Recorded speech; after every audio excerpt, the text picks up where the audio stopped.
રોજ સવારે અને સાંજે દેવી કવચનો પાઠ અવશ્ય સાંભળવો. દેવી કવચ સાંભળતા પહેલાં કોમેન્ટમાં તમારી કુળદેવીનું નામ જરૂરથી લખવું. હવે આપણે દેવી કવચનો પાઠ શરૂ કરીશું.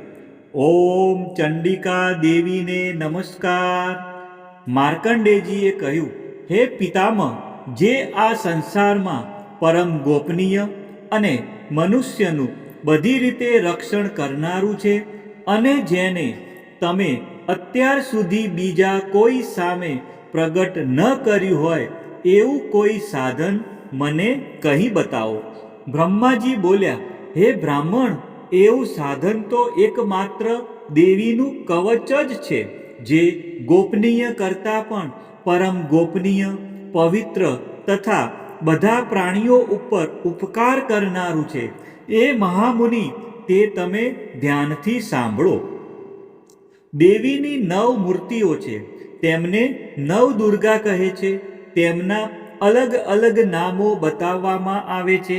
પહેલું નામ શૈલપુત્રી છે, બીજું નામ બ્રહ્મચારિણી છે, ત્રીજું ચંદ્રઘંટાના નામે પ્રસિદ્ધ છે, ચોથી મૂર્તિને કુષ્માંડા કહે છે, પાંચમી દુર્ગાનું નામ સ્કંદમાતા છે, છઠ્ઠી દુર્ગાનું નામ કાત્યાયની છે, સાતમું સ્વરૂપ એટલે કાલરાત્રિ, આઠમું સ્વરૂપ મહાગૌરી અને નવમી દુર્ગા એટલે સિદ્ધિદાત્રી. આ બધા નામ વેદ ભગવાન દ્વારા કહેવાયા છે. જ્યારે કોઈ મનુષ્ય અગ્નિથી સળગી રહ્યો હોય, યુદ્ધભૂમિમાં શત્રુઓથી ઘેરાઈ ગયો હોય, કોઈ સંકટમાં ફસાઈ ગયો હોય, કોઈ ભયથી ડરી ગયો હોય અને જો તેણે મા દુર્ગાનું શરણ લીધું હોય તો તેનું ક્યારેય કોઈ અમંગળ થતું નથી. યુદ્ધના સમયે મુશ્કેલી હોવા છતાં પણ તેને કોઈ વિપત્તિ ઉદ્ભવતી નથી. તેને શોક, દુઃખ અને ભય પ્રાપ્ત થતા નથી. જેમણે દેવીનું ભક્તિપૂર્વક સ્મરણ કર્યું છે તેમનો અભ્યુદય નક્કી છે. હે દેવી, જેઓ તમારું ચિંતન કરે છે તેમનું તમે ચોક્કસ કલ્યાણ કરો છો, તેમનું તમે ચોક્કસ રક્ષણ કરો છો. ચામુંડા દેવી પ્રેત ઉપર આરૂઢ થયેલા હોય છે અને વારાહી પાડા પર સવારી કરે છે. ઐન્દ્રીનું વાહન ઐરાવત હાથી છે. વૈષ્ણવી ગરુડ પર આવે છે અને માહેશ્વરી આખલા પર આરૂઢ થયેલા છે. કૌમારીનું વાહન મોર છે. વિષ્ણુપ્રિય લક્ષ્મી કમળ પર વિરાજમાન છે અને તેમના હાથમાં લાલ કમળ છે. આખલા પર આરૂઢ થયેલ દેવી ઈશ્વરીએ શ્વેત વસ્ત્ર ધારણ કરી રાખ્યા છે. બ્રાહ્મી હંસ પર બેઠેલા છે અને બધા જ આભૂષણો ધારણ કર્યા છે. આ બધી દેવીઓ માતાઓ યોગ શક્તિઓથી સંપન્ન છે, જેઓ અનેકવિધ આભૂષણો પહેરવાથી શોભે છે. તેમણે અનેક રત્નો ધારણ કર્યા છે, ક્રોધથી ભરેલી છે અને ભક્તોનું રક્ષણ કરવા રથમાં બેઠેલી છે.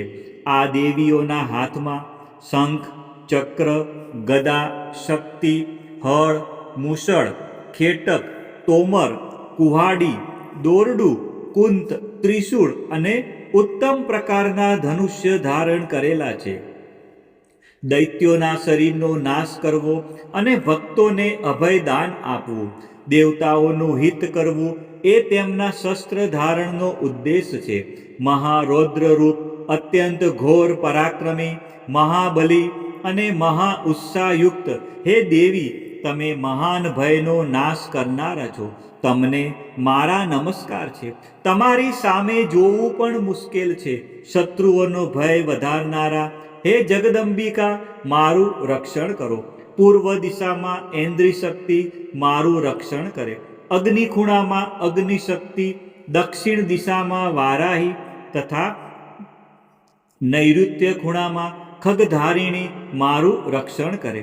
પશ્ચિમ દિશામાં વારુણી અને વાયવ્ય ખૂણામાં હરણ પર સવારી કરનારા દેવી મારું રક્ષણ કરો.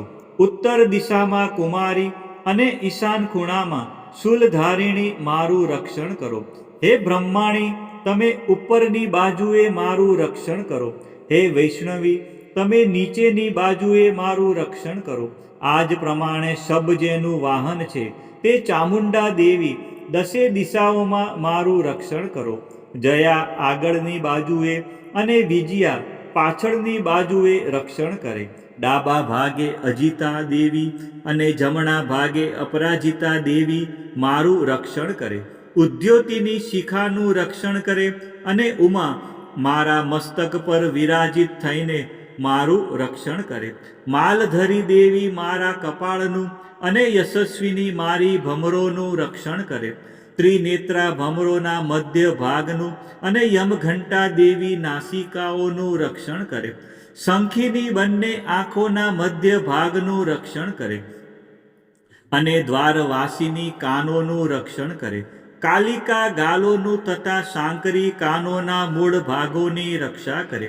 સુગંધા નાસિકાઓની અને ચર્ચિકા દેવી ઉપરના હોઠનું રક્ષણ કરે.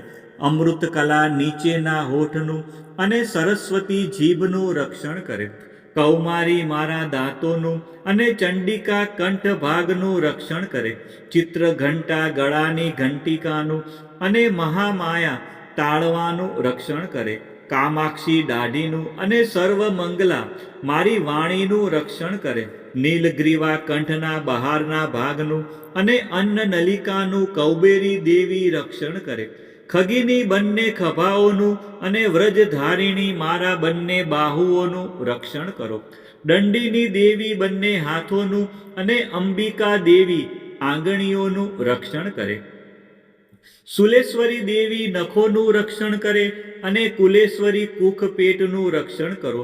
મહાદેવી બંને સ્તનોનું અને શોક વિનાશીની મનનું રક્ષણ કરે. લલિતા દેવી હૃદયનું અને શૂલધારિણી ઉદરનું રક્ષણ કરે. કામિની નાભીનું અને ગુહેશ્વરી ગુહ ભાગનું રક્ષણ કરો.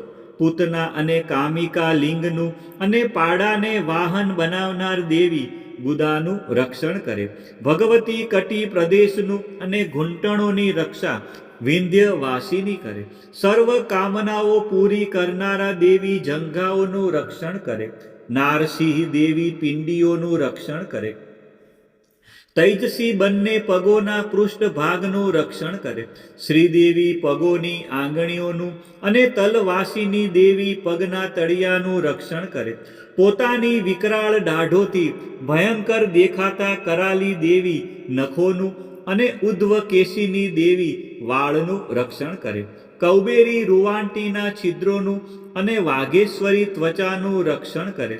પાર્વતી રક્ત મજ્જા વસા માંસ હાડકા અને મેદનું રક્ષણ કરે. કાલરાત્રિ આંતરડાનું રક્ષણ કરે અને મુકુટેશ્વરી પિત્તનું રક્ષણ કરે. પદ્માવતી કમળ કોષોના મૂળ આધારનું અને ચૂડામણી કફનું રક્ષણ કરે. જ્વાળામુખી નખોના તેજનું અને અભેગા સમસ્ત સાંધાઓનું રક્ષણ કરે. હે બ્રહ્માણી, તમે મારા વીર્યનું રક્ષણ કરો. હે છત્રેશ્વરી, મારી છાયાનું રક્ષણ કરો. હે ધર્મધારિણી, મારા અહંકાર મન અને બુદ્ધિનું રક્ષણ કરો. હે વ્રજ ધારણ કરનાર દેવી, મારા પ્રાણ અપાન વ્યાન ઉદાન અને સમાનનું રક્ષણ કરો. કલ્યાણથી શોભતા હે દેવી, મારા પ્રાણનું રક્ષણ કરો. યોગીની દેવી રસ રૂપ ગંધ શબ્દ અને સ્પર્શનું અને હે નારાયણી દેવી, તમે મારા સત્વ રજ અને તમો ગુણનું રક્ષણ કરો. વારાહી દેવી આયુષ્યનું રક્ષણ કરે. વૈષ્ણવી ધર્મનું રક્ષણ કરે તથા ચક્ર ધારણ કરનારા દેવી યશ અને કીર્તિ, લક્ષ્મી અને ધનનું તેમજ વિદ્યાનું રક્ષણ કરો. હે ઇન્દ્રાણી, તમે ગોત્રનું રક્ષણ કરો.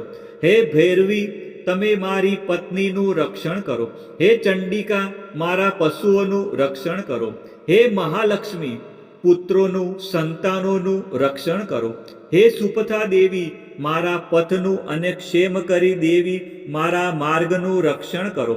હે મહાલક્ષ્મી, રાજદ્વારી કાર્યોમાં મારું રક્ષણ કરો તથા સર્વ બાજુએ રહેલા વિજયા ચારે બાજુ રહીને રક્ષણ કરો.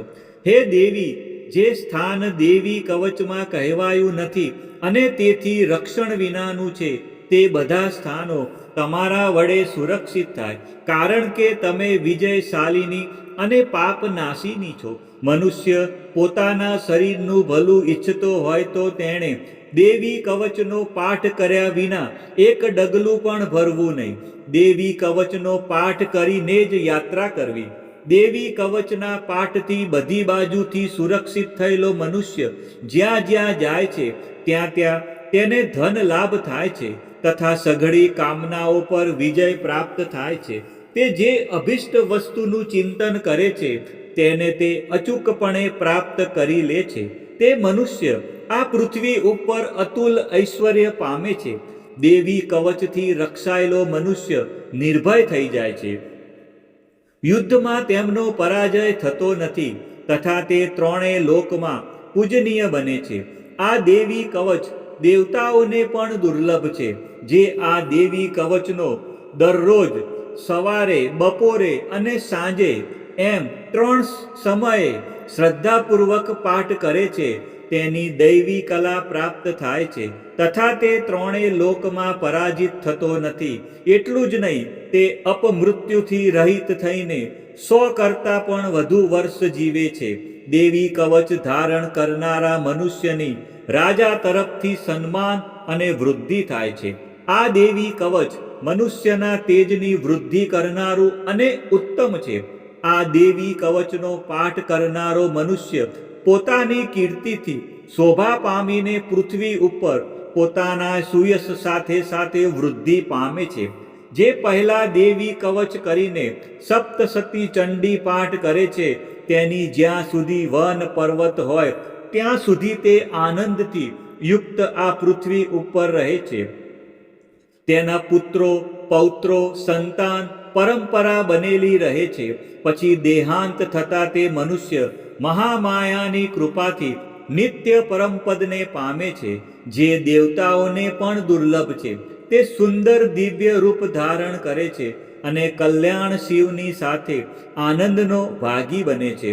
બોલો શ્રી અંબે માત કી જય, ચામુંડા માત કી જય, ખોડિયાર માત કી જય, ઉમિયા માત કી જય, મહાકાળી માત કી જય, બહુચર માત કી જય, વારાહી માત કી જય, 64 જોગણી માત કી જય.